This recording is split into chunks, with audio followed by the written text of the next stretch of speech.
Hi friends, welcome back to another video. Today I just wanted to talk a little bit about the Lumix S5. I've had it for over 2 years now, and I just wanted to tell you why I think it's such a special camera and really underrated still, I think, even with the Mark II and the Mark IIX out, especially compared. I know pretty much everybody's shooting with the Sony FX3, but this camera is like $800 on eBay now. And to me, the image quality really holds up against the Sonys and even other cinema cameras in that kind of $1,000 to $4,000 price bracket. Let's jump in. I'll talk about what I really like about it, and then at the end, stick around, I'll say there's a couple things that I don't really love, but I've learned to work around them and live with it.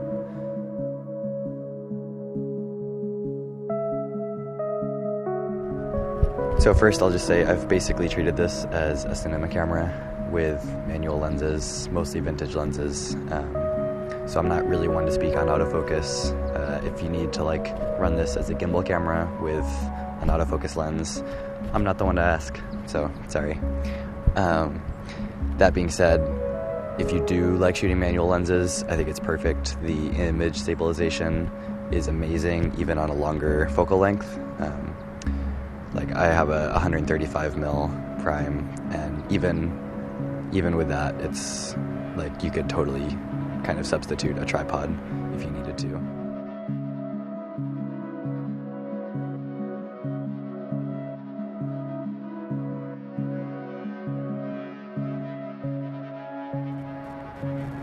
I think my favorite part is the image quality, the colors, and just the sharpness without seeming like a digital camera as much. I know the Mark II, I've heard, is a different sensor, and from what I've seen, it's a little bit sharper, and I don't like it as much. But this one is just, the log footage is really, really easy to work with, and it looks good every time. I've never been really unhappy with the colors after I've graded a shot.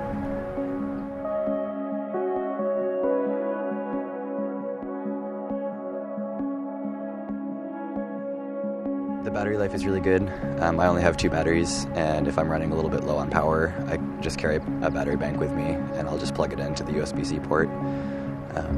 The build quality, I think, is great, especially for the price point. I mean, I've maybe held nicer cameras, but for the price, it feels just as good, if not better, than a lot of the competition. And the weather sealing, I will say, I shoot mostly in places like this, on the coast in Iceland. I've had it almost fully submerged in water, to be honest, in the rain, and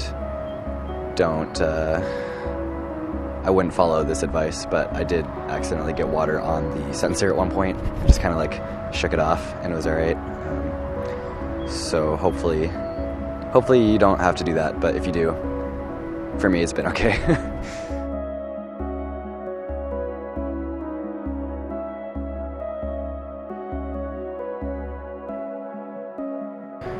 Having dual SD card slots is really nice, and obviously they're a lot cheaper than the CF Express cards, which to me is a huge bonus.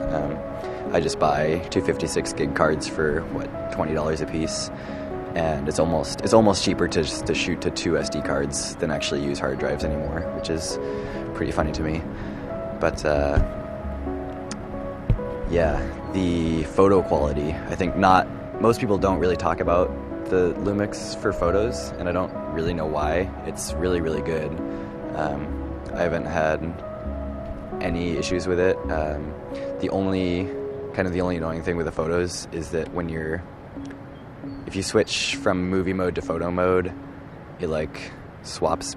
It's confusing. I don't really know. The settings, the menu and the settings for the photos, going back and forth between photo and video is a little bit annoying. That's been kind of the only downside for me.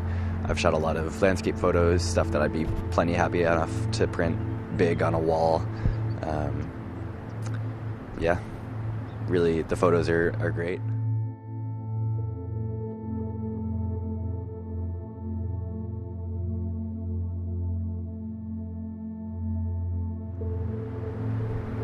So for me, the biggest downside is the rolling shutter.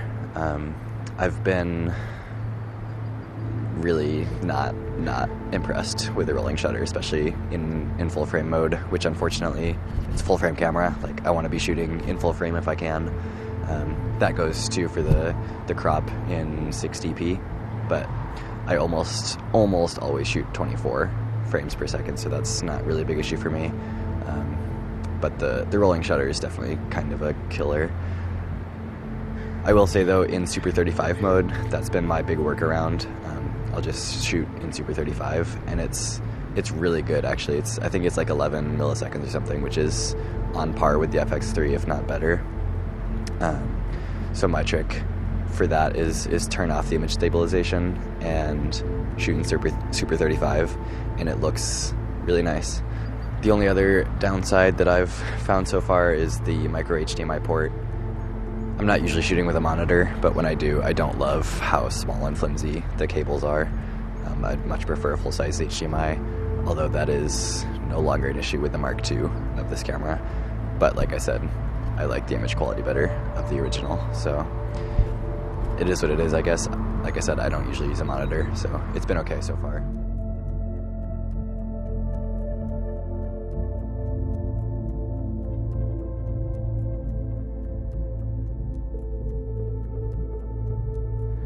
I think if there's one takeaway from this video, even if you don't buy this camera, I want to get across that camera gear does matter, which I think most people wouldn't tell you, but it only matters to like a very certain extent. I think if it's something that doesn't hold you back as a creative, it's fine.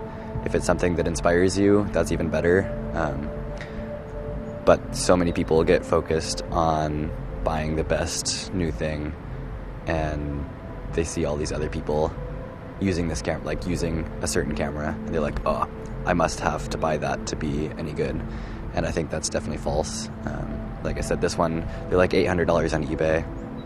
If you compare that to an FX3, it's like a quarter of the price, something like that. To me, I would rather buy this, a nice lens or two, and spend the other half of that money on spec work or traveling or networking or something. Like, invest in your craft, not your gear. With that, thanks so much for watching, and I'll see you next time.